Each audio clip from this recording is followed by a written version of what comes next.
What the heck's going on, Vortex Nation? You know, one of the hardest things I have to do all week is pick the comment of the week. I've done it. I'm exhausted. And I think I've earned a break. But not until I read today's comment, which comes from at Matt Watson 6359.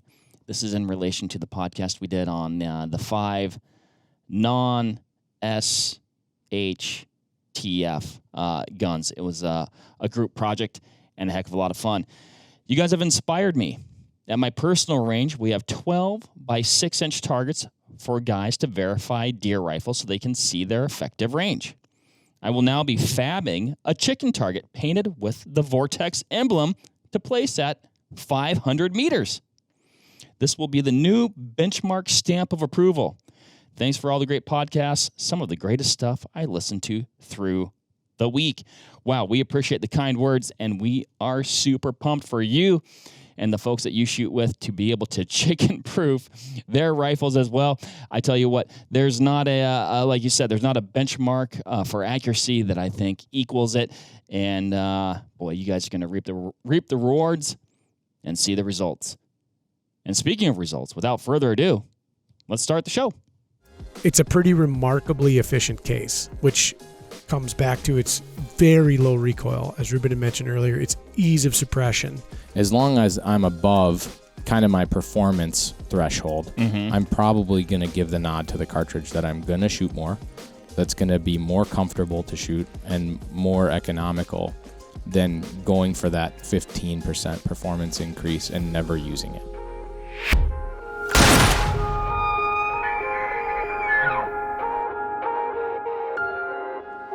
What is up, everybody, and welcome to Cartridge Talks Fully Loaded. This is the 6-ARC terminal test. Ryan, you did some reloading. We did some shooting. We at the 100-yard range into gel. We shot at 700. No, we were doing that the other day. We're shooting this at 300 yards. And today, special guest, we have Mr. Reuben Aleckson with us. Not new to the podcast, but new to this series to provide some anecdotal field reports of using the 6-ARC on big game, primarily deer. Yes, Reuben? Yep. This is fantastic. This is all fantastic news. Ryan, this was a fun one. It was. You got yourself a 6-ARC a little bit ago. Yep. It's been a minute. You're doing some fiddling with It's been it. about a year. Then we were like really curious about its performance on big game. You guys know a fair amount about this cartridge. Would you say that its primary application off the go was a hunting cartridge? Reuben, what would you say this was developed for? My knowledge of it was developed for a specific customer that was looking to kind of extend the range out of a small frame AR platform rifle, right? And so looking at shooting high BC bullets out a little bit farther than a traditional 5.56 would. So you have same, footprint, the same ergonomics, the same size rifle, same packability, the same concealability, but having a little bit heavier, longer bullet for some downrange energy and accuracy potential. Yeah, essentially for a specific customer. Extending the effective range of a platform. Yeah, of a small frame AR. Yeah, already in use. I would say also without significantly reducing Capacity and shootability in the magazine. Yeah? Yeah. It's a cute cartridge. Adorable. It's fun to shoot. Suppresses very well. Okay. And again, it doesn't change the rifle that you shoot it in. You change, in simple terms, you change a barrel and a bolt. Maybe fine-tune some other things like your spring rate, and your buffer, and that system, but you really don't have to tweak that much. It's typically a barrel and a bolt change. Well, and then speaking of bolt, and I'll go into transition to bolt-action rifles. Rube, you have one at your desk right now in 6-ARC. Ryan, you have one as well. Same rifle, actually. Did you get one? Little Howa? Yeah. Yeah. Good. Reuben, I popped down to talk to him. He goes, Yeah, I don't know that much about light rifles. Do you think this qualifies? And I'm like, which is, of course, he's being sarcastic. And, yeah, that thing qualifies, man. It's like a lightsaber. It's like a matchstick. I suppose lightsaber would be pretty light when you think about it. Think about it. Because all it would have was the hilt and the crystal. Yeah. And then the blade is just... It's light. Light. Yeah. I have a couple of heavier 6-arc bolt guns, too. I got one in like a 20-inch with a Manor stock in a Zermatt TL3 action. And then when I was building out a rifle to start dabbling in PRS matches, I didn't really want to hand load some of the popular 6 millimeter offerings. And so I went with 6-arc because I could get factory ammo and, like left a little bit on the table with velocity, but not much. Mm-hmm. Nothing a couple clicks won't take care of. That's good. Honestly, like the main thing that I noticed was just not as much energy hitting the target, and seeing splash in the dirt when you're trying to make a correction. But yeah, I've shot a couple of matches with Tucker here in the office, a couple of PRS matches, and there was always somebody that was like, "Wait, that's a 6-arc? He actually is shooting a 6-arc at a match." Let me ask you this: why would that be surprising? Just because of bullet splash, or it's kind of it's a little bit of like, it's like willingly accepting. For me, like a lot of those guys are shooting the BR variants, like BRX or BRAs or 6BRs, and then 6GTs, which anywhere from an additional 75 feet per second on the BR and the BR variants to an additional like 200 feet per second, keeping the bullet the same, an additional 200-ish feet per second from a GT. And so it's kind of like taking a little bit of a handicap without needing to take a handicap, right? So a little bit of a performance downgrade when you're not told you have to. So in a gamer perspective, in a PRS game, you try and usually exploit everything and try and get the most performance, whereas I was shooting a little bit slower, kind of willingly, for the ease of being able to buy factory ammo. I respect that move. Yeah, definitely. If I was there trying to win, probably would have shot something a little bit faster. Okay. But I was there trying to learn the game and learn what our customers are needing in optics and in accessories and stuff like that. Mm-hmm. So I wasn't going to those matches, trying to podium, and I didn't, obviously, but it was cool.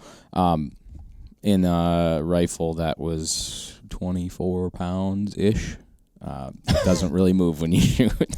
Little different than the Howe carbon stalker. Mm-hmm.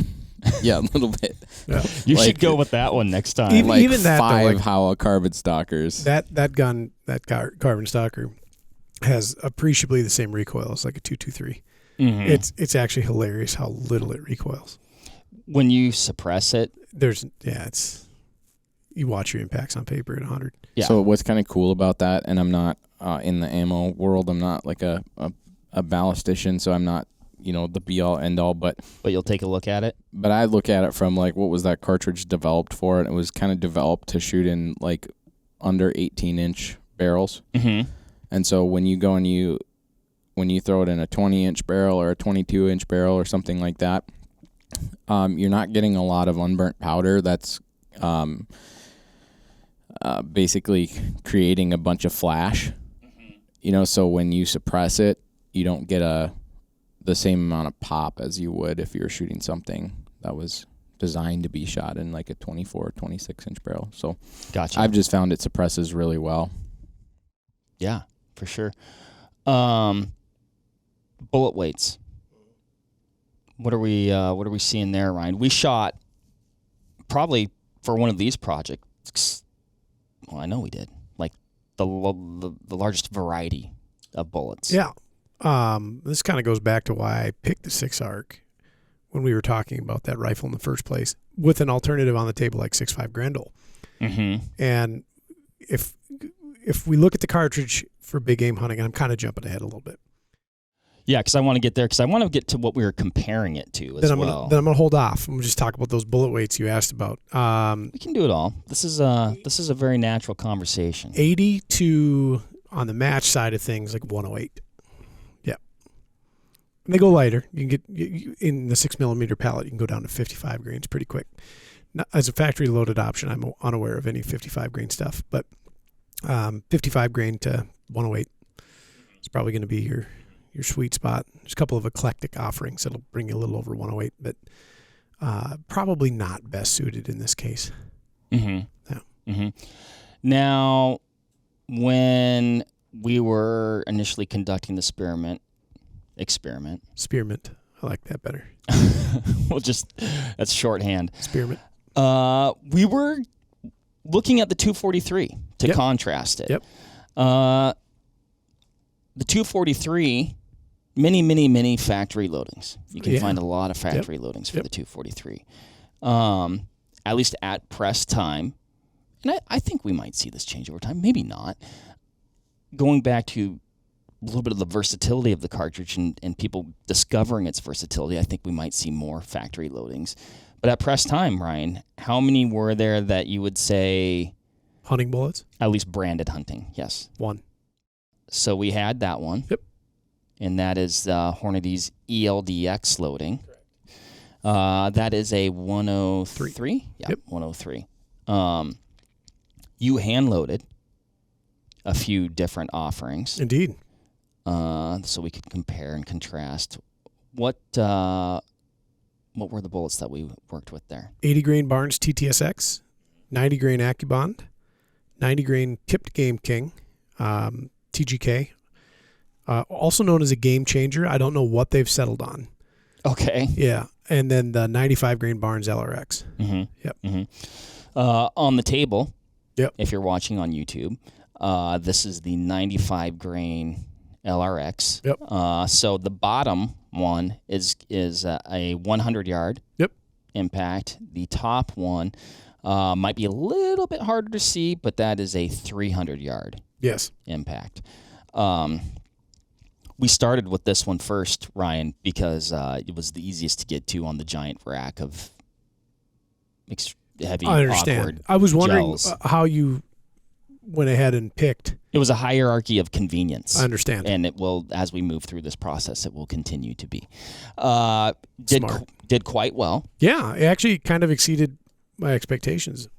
I was surprised at the 100-yard penetration. I actually thought it would be less than that. I mean, it's still kind of a lot. It's probably in the upper 20s. There's a lot of movement through Jello there. Yeah. Nice permanent wound cavity. I'm not going to sit here and say it's equivalent to like what we might see out of like a high step and 30 cal or something like that. But I'd say, adequate. And like I said, a high level of penetration, and then 300 yards. About the same. More penetration in the 300. More penetration. Yes. Everything else remains largely similar. Yeah, I was impressed by that, though. What was even more fun about that particular shot is we were working with a partially obscured target face. Yes. And so there was like a rise. And if you watch the video, you can see it. We can only see about the top third of the block. Mm-hmm. And the table was actually pointed slightly downhill. So when you look at the, I think this might be upside down. Yeah, so these blocks likely won't match the Correct. Orientation in the video, Which just is because fine. We're trying to, for the cameras over here, show. Yeah. So the point of aim was actually just slightly below the hill, like the crest of the hill, Mm-hmm. and then the shot was executed. We hit the block, which was great. Very nerve-wracking, but we got it. Yeah, we didn't have a real big margin for error there. No, that was fun. We were doing some very rough, I don't know, would that be like geometry? Like I think it was the angle of the table, I guess, falling away from us a little bit. Yeah. I think actually was somewhat optimal for the angle of attack. It was. And then, like you said, partially obscured there. So I'd like to say it was geometry, Mark, but I barely passed math in high school, so I can't make any claim to mathematics. I don't. I never did great at math, and don't ask me to remember geometry. But it was the only math class that I ever did like really well. Well, because it makes sense. You can see it. Yeah, it comes with pictures. It does. And colors and shapes. Reuben, what are your thoughts on these guys here? I think it's pretty cool. It kind of goes in line with what I've seen out in the field.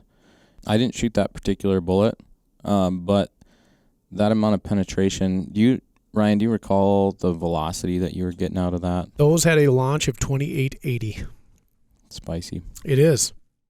That is spicy. Yeah, I think the box posted for the ELDX is 2800 even. Yep.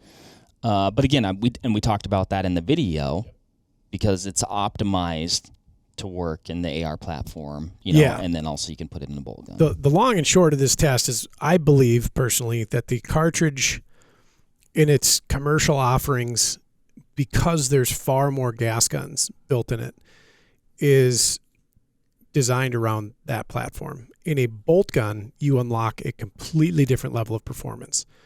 And by completely, I mean completely. It almost morphs into a totally different cartridge. And that's not a bad thing. Like we have to look at application in context here.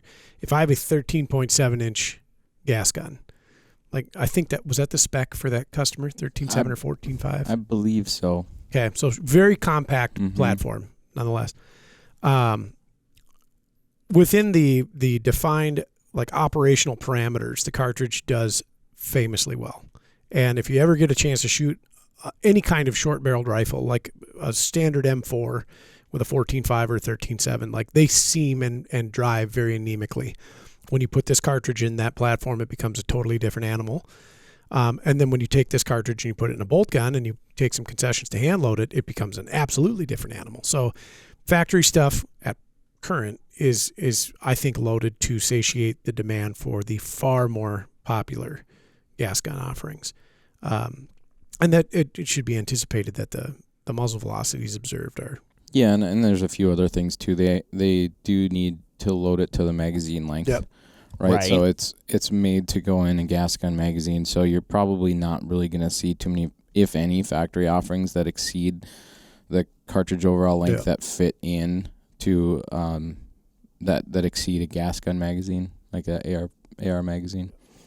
But yeah, I've seen similar. I think I've shot the 103s and the 108s on game, and in an 18-inch. Let's see. I've got an 18-inch setup for it, which is that's the specific gas gun that I've hunted with. Okay. I was in the high 25s, low 2,600 feet per second. Okay. With the 108s and up a little bit, maybe 50 feet per second faster in the 103s. Mm-hmm. Mid 26s in the 103s and low 26s in the 108s.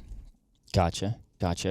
Ryan, when you were hand loading these, where were you seating those bullets, or did it just differ? No, it differed because of ogive geometry differences in the bullet. Yeah. And, available C2 depth. I usually try to play about 25 thou off my lands on most starting loads, if I can, if the bullet allows it. If not, then I'm constrained to what the magazine, internal or detachable, will allow. And I'd have to look back at the numbers to figure out what the cartridge overall length was as measured from the ogive. But so I believe that Howa is a traditional AR length magazine, correct? The factory setup is, yes. Now, I swapped mine out with a Jefferson Outdoor hinge floor plate. Got it. Okay. So I picked up a considerable amount of internal mag capacity. And when I've Tucker has hand loaded a bunch for me. Thanks, Tucker. And I'm actually running them in the bolt guns. I'm actually running them in AI mags. Sure. With a BR spacer kit. Yep. And so I'm doing the same as Ryan is. I'm looking at how far off the lands do I need to be. So I'm not really I'm not constrained by the same mag length stuff. But in my gas gun, I am. Yep. Right. And so it'd be a very big challenge for ammunition manufacturers looking at this cartridge. They're going to have to kind of make a big guess as to who's the target market. And if I'm being very honest, I think the target market's the AR market, with this cartridge. While there are bolt guns made, I would say that there's 100 gas guns or probably more to one bolt gun. And so when they're like, hey, how are we going to load this round?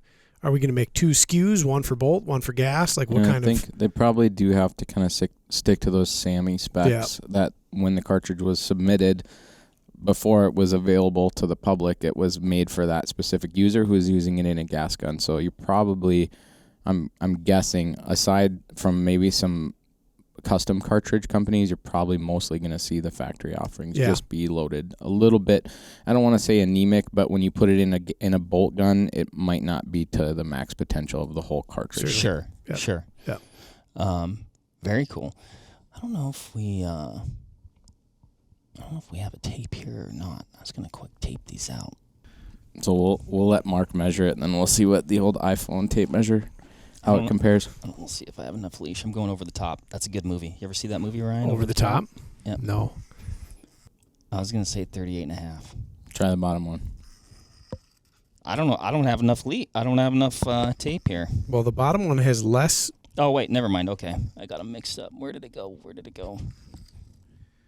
You want to look for the there we bullet go. in the block. There we are. Ryan. Sorry, Mark. Yeah, we're looking at, I think, 33-ish. Dang! RJ's phone nailed it. No kidding, huh? I have a lot of faith in that device now. That's the first time. I use it to measure height over bore when I'm getting people's That's good play. stuff. Hey, hot tip for GB, what Reuben just said. We get a lot of questions on that. What is height over bore or optic height? I measure on center fire. I measure firing pin to the middle of the optic. Yep, that'll do it. So from the back of the gun. Mm-hmm. Unintended plug for GB. That's good. That's pro tip. Should we weigh these projectiles? We can, yeah. Do you want to talk about projectiles a little bit more before we start cutting them open? All of them or just one at a time? It's up to you. Can I say one thing that I've kind of experienced with some of the bullets that I'm using? Please.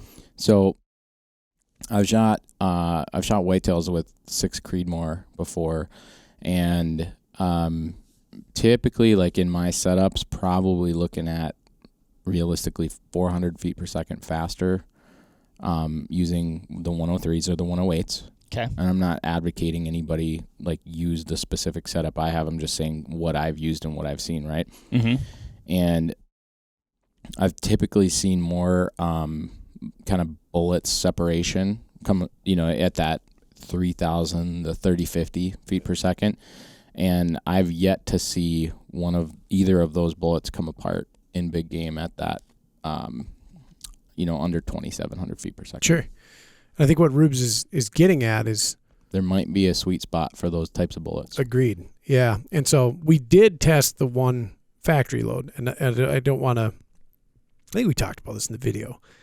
We don't want to say it's not adequate, because actually, if we lower that MV like Rubes is talking about, you do kind of get performance akin to that of a bonded bullet, in a bullet that typically we observe, I'm going to say coming apart, not with negative connotation, because it just depends on how you like your bullets to do things. And we observed just that. Like, that's exactly what we saw. And Mark had theorized, like, maybe that is the best play, because you get a very rapid expansion, and then we maintain integrity through target. Whether that's at 100 yards, where we shoot a lot of deer at distances here in Wisconsin, or at 400 yards if you're going to go chase pronghorn or mule deer or something like that. And actually, that bullet performed very admirably inside that block. Had we driven that at that 30-50, like box posted velocity stuff, it's logical that we would probably see a different result on the bullet. Mm-hmm. Mm-hmm. In some ways, it's like mimicking a little bit of what we see with some of these bullets at distance, how they perform. But it's just starting. Yep. Backed off a little bit. And like you said, Rube, that's just a little bit of a sweet spot. And that's one thing that I found super intriguing talking with you about your experiences with both of those bullets. When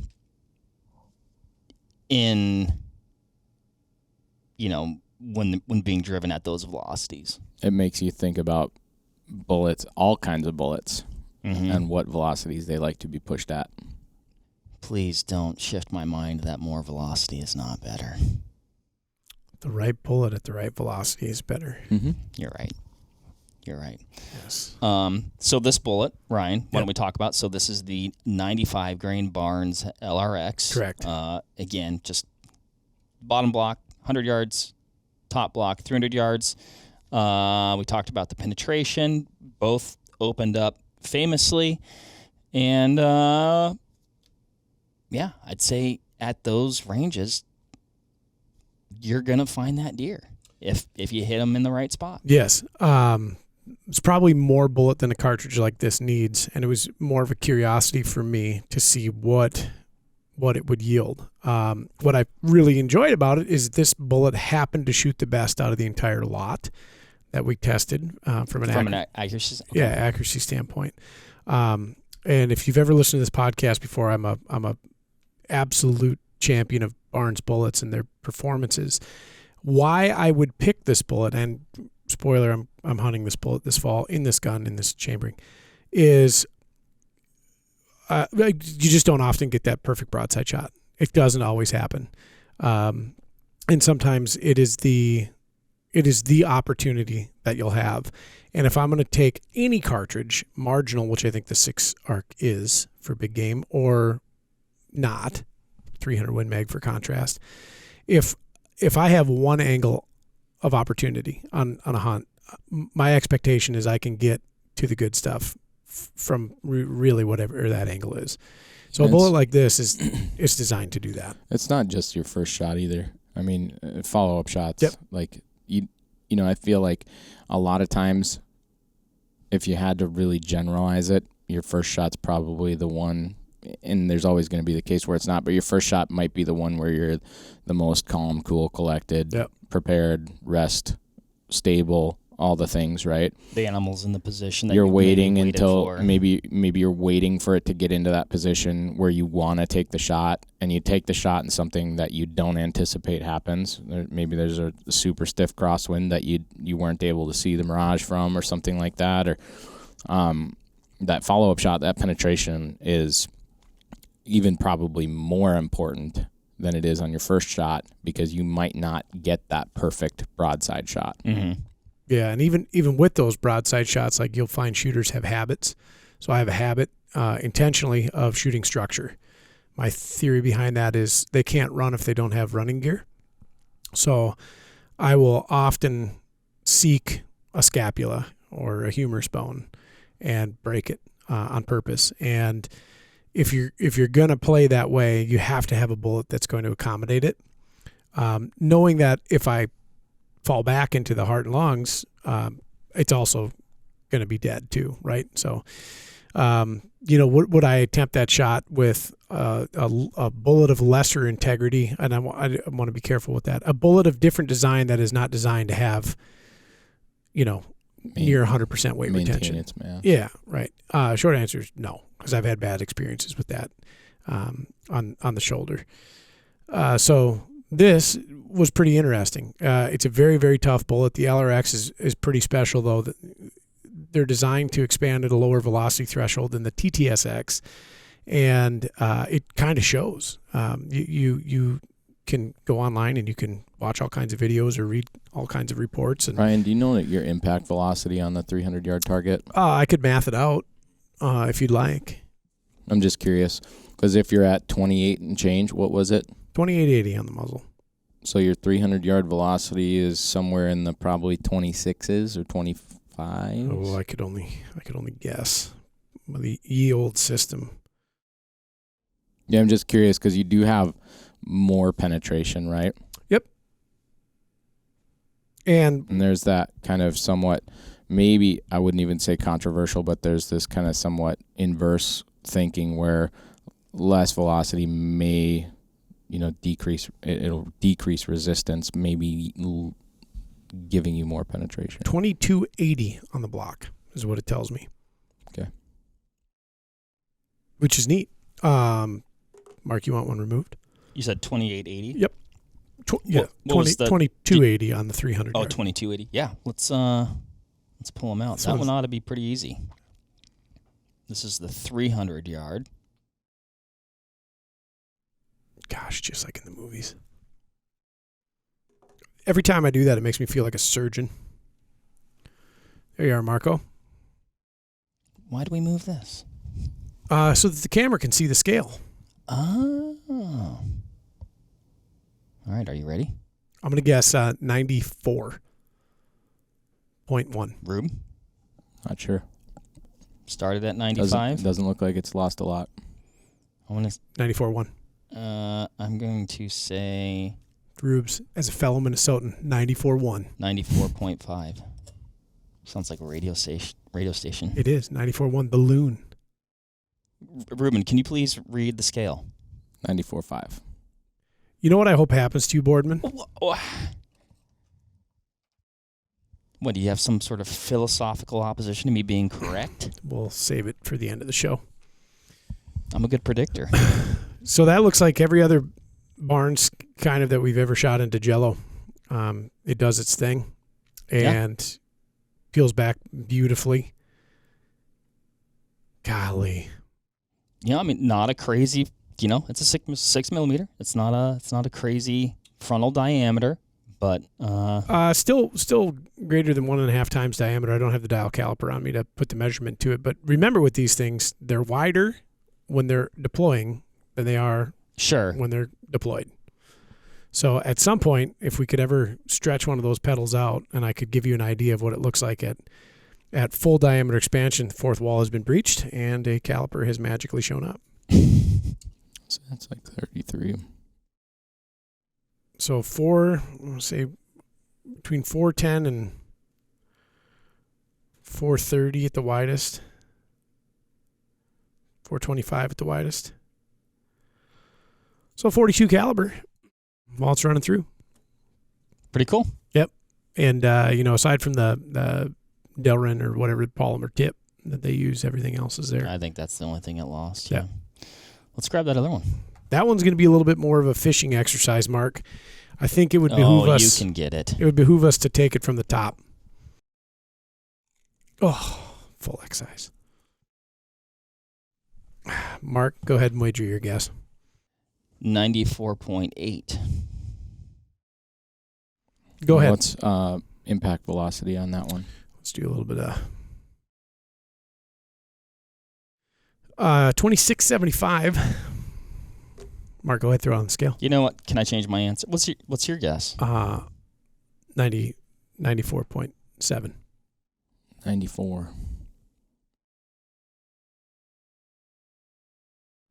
Boy. 94.6. I was going to change my answer to 94.6. And well, then I was like, there's no editing, Mark. Oh, you got a little tip left in there. there. Little tip, just a little bit.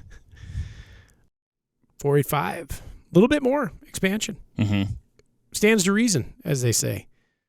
But just picturesque. Golly, those are pretty bullets. But you can definitely see that that higher impact velocity yields a different result. And if you set them side by side, you can see that Oh, yeah. Yep. So it's moved further down the shank. We're approaching probably near limits within 100 or 200 yards. I'd have to go shoot it through something of what that bullet will yield for result. Pushing through something and initiating expansion. Set those up there where they're visible. Or you want them on the block up here? I don't know that. Can that camera see that? Oh yeah, yep. I've been getting a nod from the fourth wall that it is visible. So on the viewer's left, you will see the 100-yard LRX impact. On the viewer's right, you will see the 95 grain 300-yard impact. Something to be very cognizant of when shooting bullets of this construction. They do have. The camera's going to present this as inverse then? This one. Oh, then I don't know. So the bullet on the left to the viewer is the 300-yard. Then we get to the 100-yard. Mm-hmm. Just wanted to clarify There we go. that. Thank you, Mark. And that would make you right. Me right. Yes. Yeah. It's good to get a win every once in a while, isn't it? Yeah. Doesn't happen very I'll see you on often. Spaghetti Shootout. So yeah, be cognizant of what a bullet like this can do, but it's almost more important to be cognizant of what it can't do. Right. And there is a limit to what these things can function at. and velocity is your friend. So for me, like, okay, how are we going to hunt a marginal cartridge like this on big game? Not at the same distance we're going to hunt a fairly standard centerfire cartridge, right? I don't have any illusions of this being a 600-yard mule deer gun, because it certainly is not, probably. I would tend to agree with that. But used within its operating parameters, I think by the testing we've done, as well as Rube's in the field experience. Yeah, and I don't shoot a lot of bullets like this. One, I'm not typically hand loading. So that offering isn't something I can go buy. But also just I'm going to go out with the stuff that I have the most reps with, and you know, at the velocities that I'm getting with those, I'll say it like I've got with a 108, typically match bullet. I've got a just over 500-yard full pass through on a whitetail. Broadside, not hitting shoulder, right? I'm going right behind the shoulder. And so what distance was that? Just over 5. It was like 514. No kidding. Perfect conditions. Not saying that's what everybody should go do with this cartridge, but very controlled, very stable off of a bipod. Virtually no wind. Very confident in the shot. Very confident in my setup, and also had in a gas gun, I've got a follow-up shot right away. Yeah. With a suppressor. Well, and a different bullet style 100%. than this. Yeah, that's and going to operate differently. That's the thing. At those ranges. I'm looking in geoballistics to know that if I only need 1,500 feet per second for that bullet to expand, I'm well within that. What's neat about this particular projectile and the cartridge that we had mentioned earlier in this production, 243, which is the only reason that we're talking about 243 is could be a debate made that, like, would you be comfortable hunting pronghorn and what we'll call medium deer with a 243? Most people would say, yeah, absolutely. It's been killing cervids since the 1950s and handily, right? In this loading, so it's 95 grain LRX, just under 3 grand, so we'll call it 2890 for intents and purposes. The max book charge that I can get a 243 working with the same projectile is in the low threes, like 30, 40, 30, 30, somewhere in there. Now, certainly as a hand loader, I can probably manipulate that to do something different. But when you look at how close those two are together, and for, we'll say 300 yards and in, they're the same appreciably. And you look at the disparity in powder charge. So I won't disclose the powder charge, but I will tell you that it was under 30 grains of powder to make this happen versus the 243s over 40 grains and approaching 50. It's a pretty remarkably efficient case, which comes back to its very low recoil. As Reuben had mentioned earlier, its ease of suppression. Both of those factors are into play when I'm looking at this rifle and kind of why I have it. It's so efficient, and it sips powder just so lightly. And I would also say, I mean, there are some, depending on the bullet you're shooting, you know, I'm in a factory 243, you're probably not going over a 90 grain bullet. Nope. Maybe you see an occasional flat base, like 95 grain bullet, yep. Like a flat base hunting bullet, yep. like a not that high BC long skinny bullet that's doing better in the wind, yep. Right? So like I would even say, like, if you're looking at this, your Howe is a 7.5 twist. What's the typical off-the-shelf 243? A 10 twist? 10 to 12. So you could even look at this and say, well, I might not even really be able to shoot that bullet as accurately as I could shoot that bullet in an arc. Now, cartridges like 6 Creedmoor solve that problem that 243 has. And I'm talking off-the-shelf Yeah. rifles, not somebody who rebarreled a 243 into Right. a 7.5 or 8 twist. right. So if and I think RJ, you've got a number of 6 Creeds. Yeah, I think I'm down to 2 now. Okay. So Trying to cut back. I got a problem. your typical loading for a 6 Creed is going to be that 10 something, Mm-hmm. right? So they make lighter bullets. They make them down to an 80 grain. I think Hornady's got that new ELDVT, Yep. which is a wicked. Could you imagine hunting coyotes with that?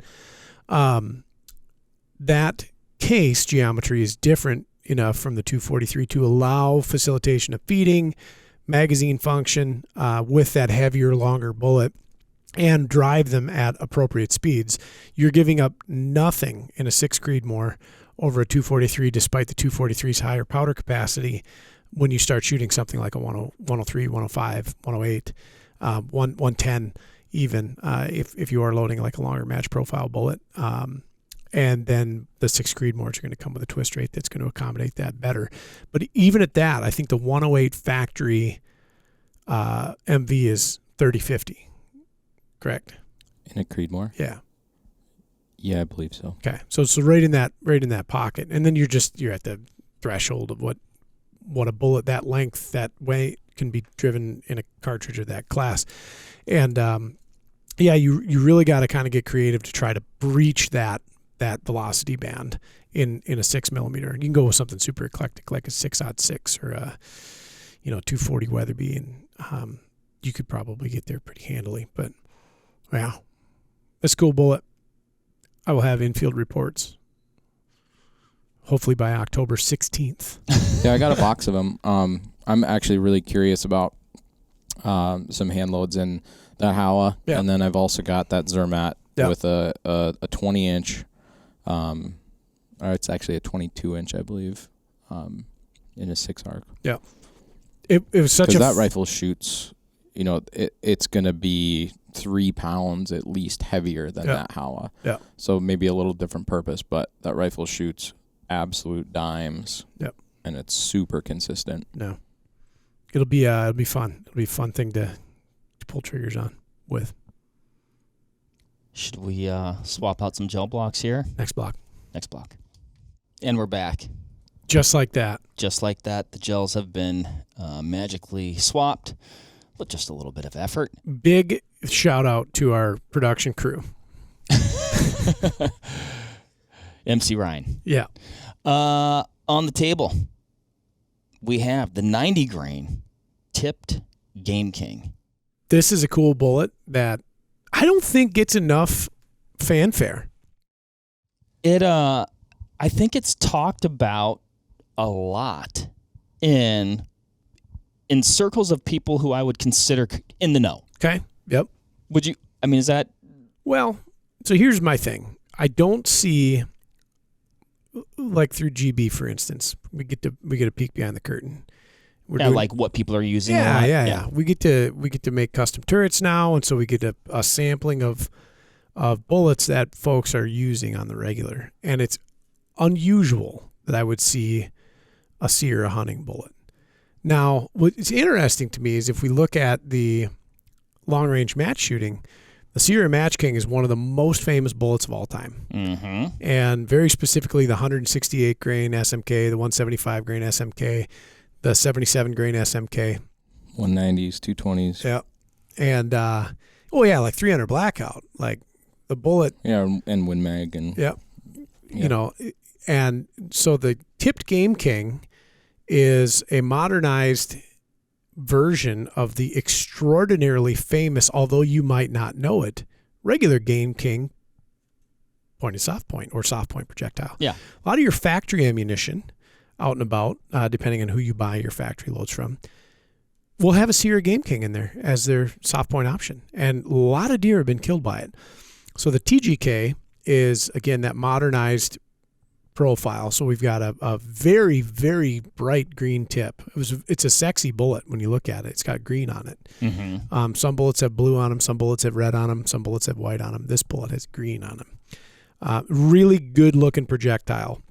Sleek profile, which I think is appropriate for the cartridge and the diameter. I wish I had an disrupted version of it to show you, but I don't. Really handsome bullet.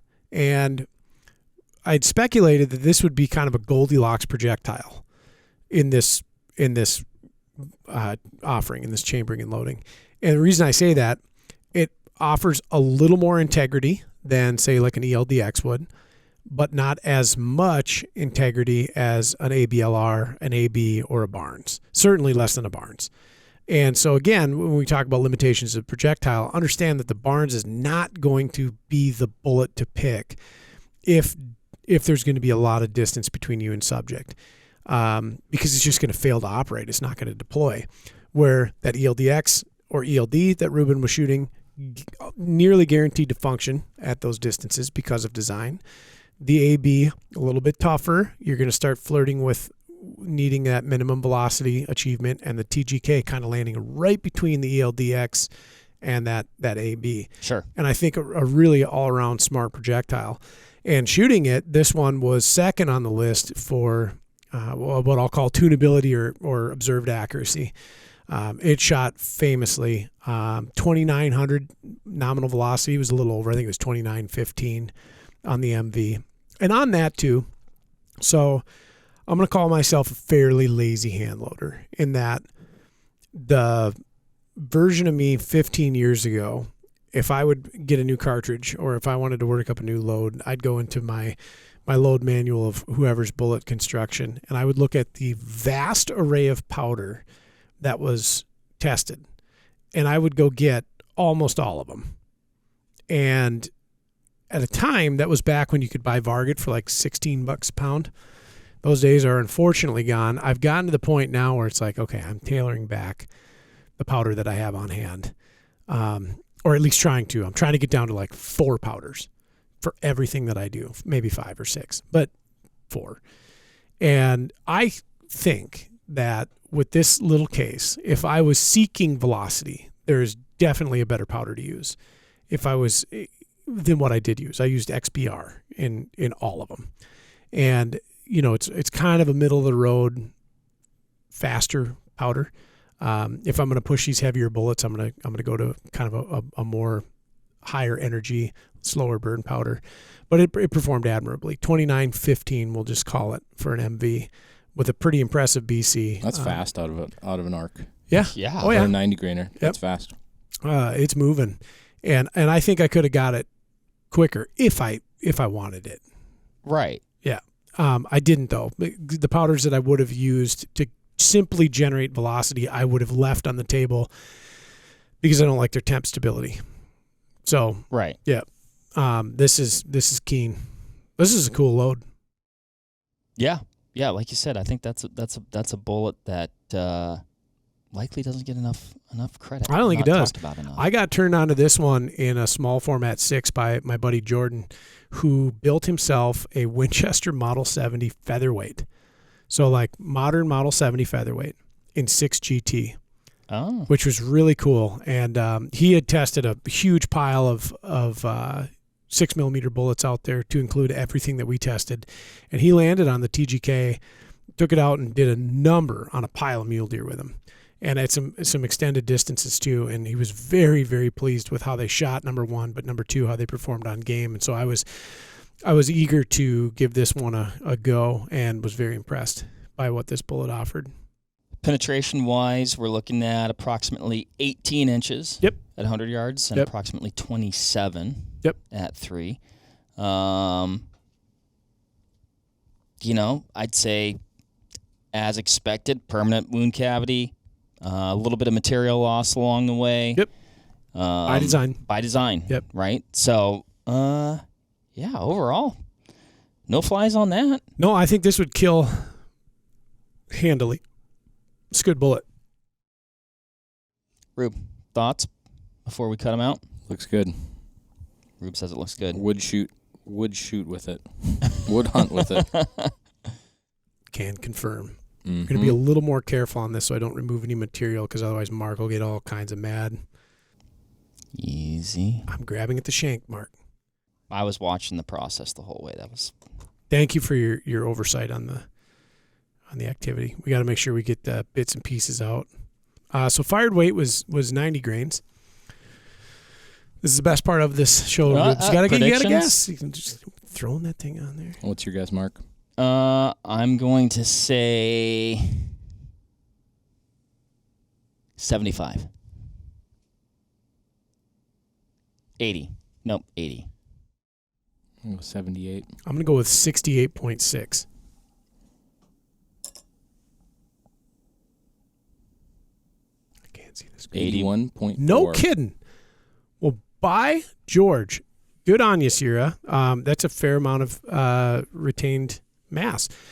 Something to remember. No bones in the block. So anytime you introduce that, we'll call it hardcover, you could end up with a little less material. So as we have discovered doing these tests, the expanded diameter on cup and core bullets of any design is typically observed larger than that of any monolithic bullet that we fired. And absolutely the case here with a .673 at widest point. At its widest, which it's kind of has that, I'd say, less uniform. Yeah. Which, again, depending on what methodology of projectile you subscribe to, this is either better or worse. I think it's better if you're a shooter who targets tissue like the lungs, like the heart, cardiovascular system, just simply because we have a wider, system passing through that target. And so if we look at like broadheads as an analog here, generally speaking, the guys that shoot those big wide cuts, they target that pocket. You watch that deer bleed out in like 20 steps. What do the kids say on the internet? Didn't go 20? I think so. Yeah. So that's a wicked looking projectile. And again, these shot so darn good. I was really happy with these. Very aggressive bullet design too. So they're a pretty smooth operator. Yeah, really good expansion at, again, 300 yards for that one. Where's the other Ryan? I believe it's closer to you as well. Mark, I think actually that one's going to fall on your hands today, sir. Well, we'll see if I got enough. Take your salmon here. You don't want to grab the silver end. You want to grab the black end. He's certainly making a mess out of that entrance hole. Perhaps as a tactic. If you've ever watched Mark field dress a deer, it's very similar. Very similar. There we go. Look at that. Mark has induced a core jacket separation after the extraction. Yeah. We'll, you know what though? We'll just set that on top of the bullet. It'll be fine. We're going to include it in the mass measurement. That was a tricky one. That was you did really good though, Mark. You really got up in there. So this was part of it. Do we want to include that? I suppose as many of the bits and pieces of material as we can. Rubes has done a slight extraction of more. By the way of pulling it in reverse, which I'd say is not the direction it's supposed to go. Yeah, let me get a diameter on that rascal first. So this is the 100-yard impact with the TGK, and it's dramatic. That's impressive. Right? Yeah, it's dramatic. So we would have observed here a core jacket separation. However, it may have been induced via the extraction. It was. Like I watched it happen. And our maximum diameter observed is a point. We'll call it 0.60. What's this? Is that should we add that? Nope, that's just dark colored jello. Okay, this started at 90. I'm going to say we are at 68. I'm going to go 68.6. I think we're in the mid 70s.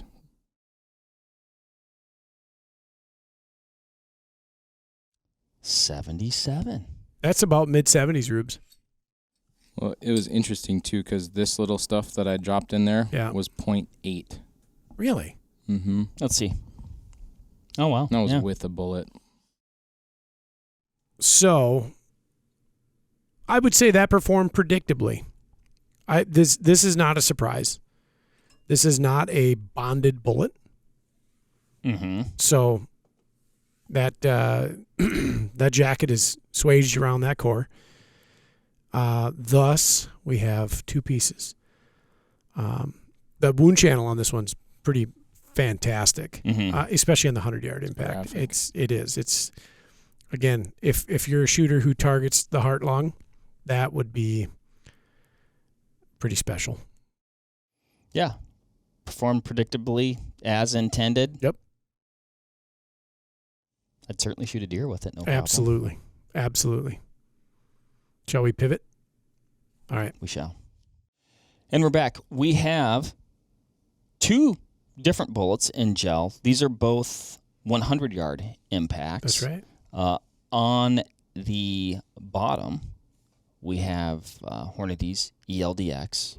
On the top, we have an AccuBond. So we have a 103 and a 90. Yep. Yes. Significant muzzle velocity delta between these two. What were you seeing there? Almost 200 feet per second. Yeah. So the AB would have been moving at about 29.15. Okay. And the Hornady coming out at about 27.30. Okay. Yep. What you'll notice, despite the AB touting higher integrity and better weight retention, actually is less penetration than the slightly more frangible ELDX. However, as we've observed, that lower impact velocity does wonders for putting a bullet in deeper. Right. Significant more, I would say, material loss in the ELD. And when we start looking at these wound channels, they're really hard to kind of decipher. The more secondary fragmentation you have, the longer your permanent wound cavity will appear in the gel. And it's, I think, up to the user to decide whether that's better, worse, or otherwise. The AccuBond, you can almost tell exactly when that bullet had come to full deployment and just kind of started pushing through at its maximum expanded diameter. The ELD continues its tear through the gel for several inches further, it would appear. Yeah, I think about, maybe 2 max. Sure. Yep. Yeah, I think, 1.5, somewhere in there. Yeah. But like you said, Ryan, it's like that inverse relationship at times where more velocity, less penetration. And, definitely some material loss on the AccuBond. Yep. Maybe a slightly more than I would have predicted, perhaps. On the AB or on the ELD? On the AB. Okay. But not so significant that I think it has any, no impact on the end result if this was a deer. Both of all of these projectiles that we shot I think they are the correct answer with respect to dispatching cervids. Mark, you want me to go for it again? I want you to. Gosh.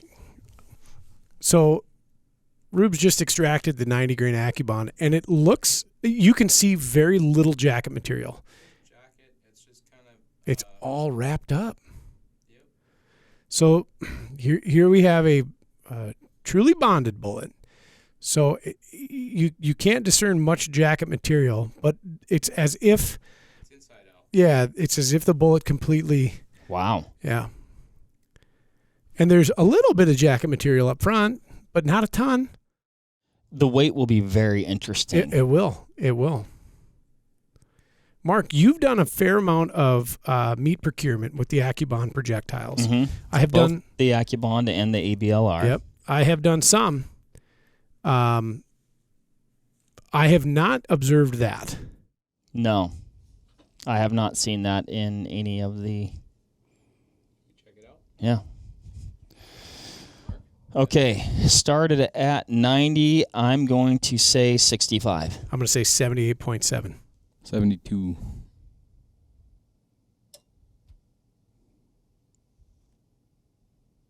70.8. Rubes has been very good at this. He's Yeah. a good. I imagine that when you're at home and you got leftovers, you make the selection for the container as correctly as possible every time. You take a great deal of pride in it. It's funny that you mention that because that exact same scenario plays out every day at home. Yeah. A guy just gets good at measures and volumes. Yep. It's very difficult to pick a maximum diameter on this because it's a challenging shape.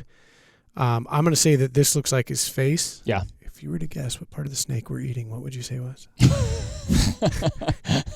See, it's his knee. We're going to call it 650. How's that sound? Mm-hmm. Certainly did a number on the block. Inverted itself. Came inside out. Maintained a fair amount of its original fired mass. Absolutely. We only have these at the 100-yard mark. That's we don't right. have the That's right. the 300s here right now. I think 10 likes and Mark shoots it at 300. There we go. So we yank that ELDX out. Maybe I should Mark. have done that at the same time. Ryan, why don't you do the Okay, honors? all right. Give RJ that gutting knife. And up next is the 103 ELDX. So again, lower impact velocity, and we see immediately far less deformation of the projectile. It bears semblance to a projectile when compared to the 90 grain AB. When you look at the wound cavity up front, it looks like there's way more material gone on the ELDX. When you hold the projectile in your hand, it looks like there's way more material there. Right. I think the Accubon just like really flipped. really compressed on itself. Yeah, it'd be there. interesting if you were running that AB a little slower. What it would look like. Right. Mm-hmm. 610. From a terminal performance standpoint, though, that Accubon, like, nothing we saw here would make me not use it. Did you see what? No, not at all. I think it's whatever your rifle bears from an accuracy perspective. Did you see how Reuben did that mass estimation there? I see a lot of people, they'll pick the thing up in their hand and they'll go like this. Yeah. Reuben took his left hand and made a platform, and with his right dropped it upon it to measure the weight. So there's certainly a technique there. He has been the most consistent with weight estimations today. Started at 103. Yeah. And 90. I'd like to get 90. I'm going to say 93. I think we lost a little bit. I'm going to play wild card and say 88.8. Which almost sounds more like an AM channel, which is what Mark listens to. Shocking. You're going to be shocked. Is it 88.8? No. 73.1. 73.1. Really? Understand, though, that is also a very long high BC projectile. So, like, we're looking at what appears to be more mass retained. And to be fair, it also had the highest launch mass as well. But the nose cones on ELDXs are very, very long. Mm-hmm. And so there's a lot of opportunity for material to peel back. But that was right at that partition, right? If you ever get a cross section of an ELDX and you look in there, they've got this neat little, not a full partition, doesn't go completely across, but this neat little incoming of jacket material to grip the back end of the bullet while the nose cone tears away. Mm-hmm. It was somewhat visually deceptive. Yeah. When I looked at the block, I'm like, oh yeah, there's a fair amount of material. So then I looked at the X-size projectile, and I'm like, well, looks like most of it's still there. So enough to get the job done. That's for sure. Yes. Very nice mushroom. Yes.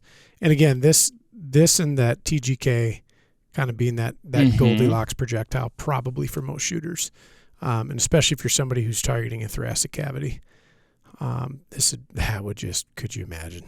Rube, when you've shot the ELDXs, ELDMs, have you hit bone structure? I have. Yep. It won't be this clean, if you hit bone.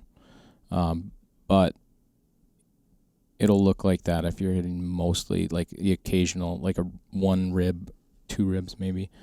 It'll look like that. Okay. Dead.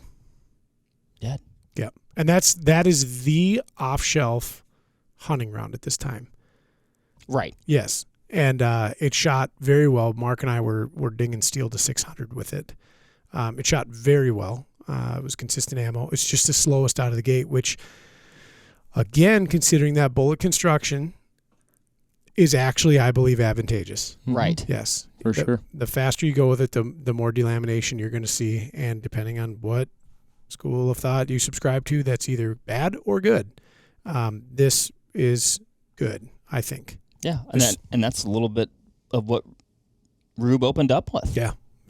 Like kind of like that sweet spot of velocity at close and extended range. Yep. And it's very economical stuff. So to buy it and shoot it, and Rube's made a very important statement right away. It's the one he gets the most reps in with. Mm-hmm. So it's super shootable too. I mean, like whether it's a bolt gun or a gas gun, you know, and I kind of said when I had shot that whitetail at just over 5, I'm prone with a suppressed rifle with a bipod.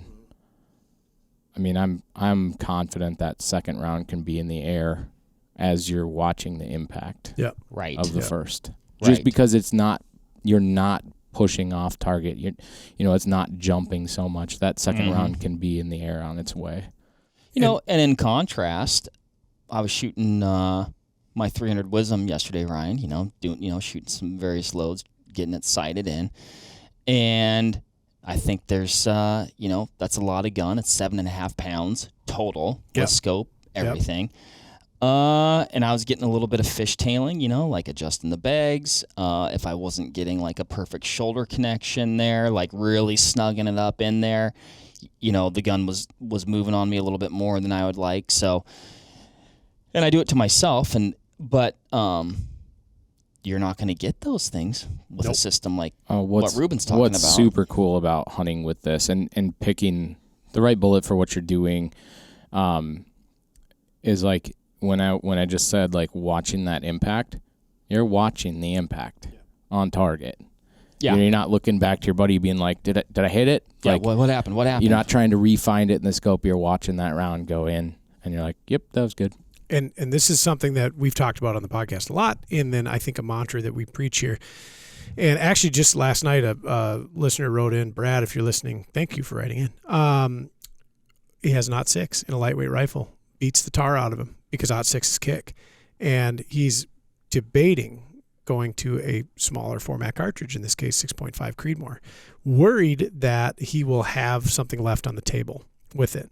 And the short answer is, and Reuben is a great case in point, you shoot enough with a low recoiling, super controllable, super repeatable system, you become more effective and I think more ethical.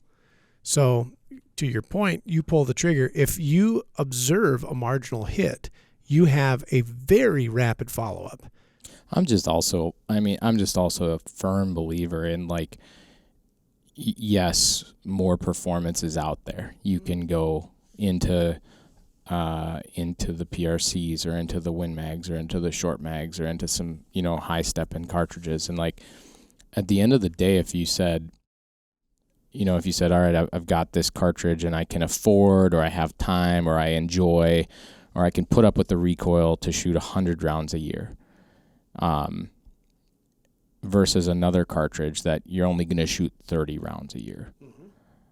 I mean, those reps and that like even just getting into reading the wind and getting into how comfortable you are with it, your follow through, watching, being able to watch impacts on target.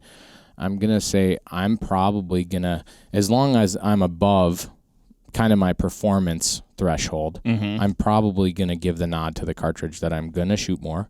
That's going to be more comfortable to shoot and more economical than going for that 15% performance increase and never using it. Yep. Right. Yep. I mean, how many times have you talked to people they got that whatever mag and they don't really ever shoot it? Right. But man, it's powerful. A killer. Yeah. Man, right. And I'm like, I'd rather actually take a little step back and get more reps. And be really, really comfortable and with be that system. surgical with it. Yeah. Really comfortable, really confident.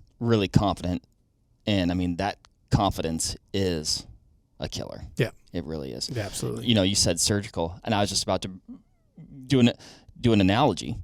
Like, you don't often see surgeons doing surgery with a machete. Not in the U.S. Except us, I guess, when we were excising these things. Not in the U.S. And like you said, you're surgical and you are confident and you're precise. And we've talked about this before. And again, I just got done having Matt build me a lightweight 300 short mag, right? There's an application for it. There's an application for it. But hunting by yourself, we're often talking about extending your effective range. Hunting by yourself, that's a gun where if I'm going to take a longer shot, I'm going to want to have a spotter with me because I'm not staying in the scope.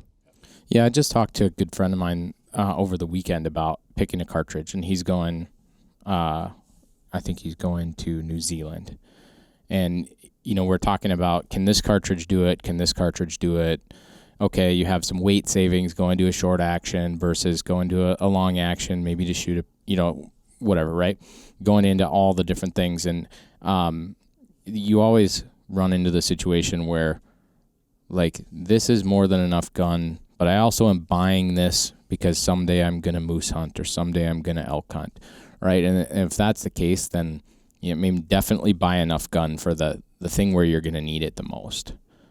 Don't be like, well, I really like to shoot this one, because if it's not enough gun or you don't have the right bullet selection, it doesn't really help you in the end. Mm-hmm. But looking at different things, like talking about this versus, and then going into cartridge selection and talking about bullet selection, it's like, well, this one might be enough, but this one might be, might offer more selection in terms of bullet selection or cartridge selection. That'll be higher BC bullets that'll help you shooting in the wind. That one cross canyon shot, as long as you're willing to put in the practice and the time with that, then yeah, maybe step up a little bit more than you think you need just to get a little bit of better performance in some aspect of the cartridge's performance. Yeah, it's curious when you said the cross canyon shot.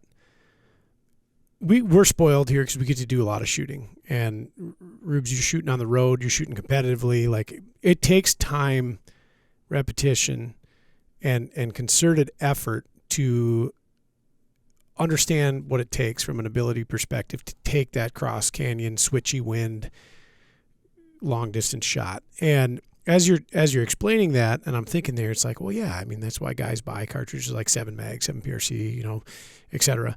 But it doesn't solve the problem. It helps, but you still also have to understand what's actually happening to that bullet in flight. And like you could have the fastest, highest BC gun that they make or loading that they make, but unless you know how to drive it. Well, yeah, and I always address that when you get the question is like, is 500 yards an ethical shot? Is 400 yards an ethical shot? You see the YouTube videos of guys taking 900-yard shots, and it's like, I could almost make the argument or make the point that in the right hands, it's not always equal. It depends on who has the gun in their hands. Oh, that's incredibly valid. And so when I've seen 14, I myself have seen or have been a part of 14 deer with 6-arc. Mm-hmm. And in the hands of everybody on those hunts, it was more than enough gun. Sure. It did the job. Sure. Mm-hmm. And I've seen bigger, faster, heavier cartridges that, if not in the right hands, are not the right selection. Yeah. Right. A worse prospect. A worse prospect. Yeah. And so I guess why I'm ranting about this is there are so many attributes to a cartridge like 6-arc, or very specifically 6-arc, that make it a really, really compelling cartridge for me as a shooter, a hand loader, or for you, Mark and Reuben, who you've got kids that are coming up. Like, you can control this thing like crazy. And, for a long time we were talking 300 blackout, like that's the answer. And in some places and context, a 300 AAC is a really darn good hunting cartridge. Killed a lot of deer with it. Yep, but you're certainly limited to what you can do from a distance perspective. For sure. Yep. Yeah, I've kind of run the numbers with that, and even with the going into the 120 TTSXs and the 110 TTSXs, I've kind of hit that, like, 300 yards is probably about where I'm going to stop. And you would say that as a master of rifle craft. In the hands of your 10-year-old, that would be potentially sketchy, right? Yeah, it's just, I mean, also it's kind of like the rifle. We're talking cartridges a lot, but we're also talking about the rifle. I've got a Remington 700 AAC-SD with it's a 16-inch barrel 300 blackout, a bolt rifle in a precision chassis. Yeah. That setup at its best can go 270, 280. Sure. And that's where I'm looking at, like, all right, I'm starting to get pretty slow. Mm-hmm. Like, my velocity's too low for that Barnes bullet I'm shooting to expand properly. Yeah. But also for the applications and where you're using it, Oh, it's quiet. It's quiet Yeah. and completely efficient, and Yeah. you're not taking that rifle and going, well, yeah, that's what I'm going to go on my high country mule deer hunt or whatever, right? Like, No, that's like my either in the woods or food plot. Yeah. Whitetail, like quiet. you're doing very discreet work on the deer at that point. The arc, though, I think really fills a really cool gap because you get some leniency with velocity from trajectory, and you get some leniency with velocity from I still subscribe to a high impact velocity has secondary effect on supporting organ structures. So Sure. and I've seen and witnessed this, and people may argue it up and down, and they'll say like hydrostatic shock isn't a real thing. Well, I'll tell you, when you hit something with a pile of a velocity, like almost regardless of the projectile, it does different things. It turns things into goo that would otherwise have a solid state. That'd be like if you like tossed a baseball at me and hit me. Versus put one in a pneumatic cannon and ripped it at you. Right. Like I think the bruise is going to be a little bit different. And if you're approaching, I mean, anything really kind of over 2,500 feet per second has a distinct secondary effect on target. And with a cartridge like this that has subjectively half the recoil of a 243 but observes like 80% the same performance, this is a sweet prospect. Mark, you still need. Do you think 80%, or do you think that's? It's do you think probably, you're being? I think I'm being conservative. Yeah. Because like I said, I know I can push that 95 grain LRX faster and the 80 TTSX faster, which we also shot an 80 TTSX, but we've gone long winded on this one, I think. Should we grab them out real quick? It did the thing. 3088 was the launch velocity. It performed exactly like other Barnes perform. Perfect from the mushroom perspective. It got a lot of penetration, and would be a good choice for somebody who wanted a tough bullet in this cartridge, pairing a lot of velocity. The 95, though, I will say this, I ran the numbers. The 95 eclipses its performance values once you get to about 300 yards. And so you make your argument. Do you want that high impact velocity plus the integrity of that copper bullet, or do you want to observe the benefit of the increased BC in the 95 LRX if you're going to choose a copper for this application? They would otherwise look the same when you pull them out. It's just that 80 has less mass. And it's kind of a little bit, I wouldn't say crazy, but it's funny when you step back and you think about it, and it's like, man, how many people walked in either to the sporting goods store where you worked or the sporting goods store where I worked, bought a box of 243 75 grain soft points, and like nobody bats an eye. Yep, that's a great deer cartridge. Right? Right. It's mindset. You start to look at the numbers, you start to look at the performance, you start to get some, field experience with it. Yeah. So if my 80 TTSX is leaving that case with the charge that I had them on, they were 3088, 3090 on the average. My 243 Tika will push that same bullet in a factory load at 3250. So, a lot more powder, definitely a lot more recoil, more velocity, but not a huge amount, not a massive amount. And when you start looking at a higher BC bullet, your velocity decay is happening faster on the lighter, shorter bullet. Yeah. Oh, yeah, absolutely. So once you get to a point, about 300 on that one. They can be pretty close to equal. And then they actually, that 95 and that 80 converged. Yep. And that 95 began to pull away, and fairly significantly, which was cool to see. Well, I guess why personally I'm going to pick the 95 is a little more mass, which I think is helpful if I have a shot that's going to require a larger amount of penetration, and a lower velocity expansion threshold. Which, if you're going to shoot coppers, again, I cannot stress this enough, is the thing to be worried about. Yep. For certain. And the rifle like. I mean, and really any bullet, right? You want to make sure that it's at a velocity threshold where it's going to expand properly. So, Reuben, thanks for joining us today. Yeah, man. Yeah, thanks for having me. Appreciate you and providing all your insight on this. So, just had some good experience with it out in the field, and going on, man, probably this will be third season, if not fourth season hunting with it. Mm-hmm. Not everything I do. Yeah. But right where the application fits, it fits. Yep. Yeah, I've been shooting. If it fits, it ships. If it fits, it ships. I've been shooting my 300 short mag all week, Ryan. We're going to shoot a little bit this evening, getting prepared for a hunt. And as much as I love it, that act alone may have talked me into a 6R. I hope so. I think that little Howa specifically for a factory bolt gun option is so cool. It's such a neat little gun. Yeah. Yep. Maybe I'll even put it in a little bit heavier one, though. You know, they make them with a little bit heavier. Just make it just that ultra sweet shooting experience. Like you said, Rube, there's a lot of value in being able to, like say, you lay down, get prone, if you can, have those crosshairs rock solid, press the trigger, And it's done. and really have nothing happen on your end Yep. except be able to watch through the scope that impact. Yep. That sounds really nice to me right now. 10 likes and I'll do it.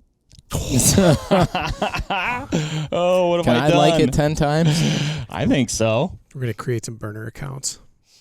Guys, thanks for joining me. Thank you, Marco. Thanks, everybody, for listening. Hopefully this shed a little light on the terminal performance of the 6-ARC. Really cool, intelligent, efficient cartridge.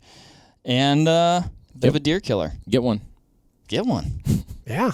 If it fits, it ships. Get one. You don't have to load it, but if you do, it's really easy to load. Yeah. Cool, man. All right. Thanks, everybody. We'll catch you on the next one. See ya. Bye. There you have it, folks. Thank you very much for listening. As usual, give this video a like if you liked it, comment something below, and give us a subscribe to the Vortex Nation podcast channel. It would mean a lot to us. Also, why don't you give us a follow over on Instagram while you're at it, at Vortex Nation Podcast. We'd love to hear from you over there, and we'll keep you updated with all kinds of cool photos and videos from our adventures that we do here. Otherwise, we will see you on the next one. Thank you again. Happy hunting and shooting, everybody. Have a good one.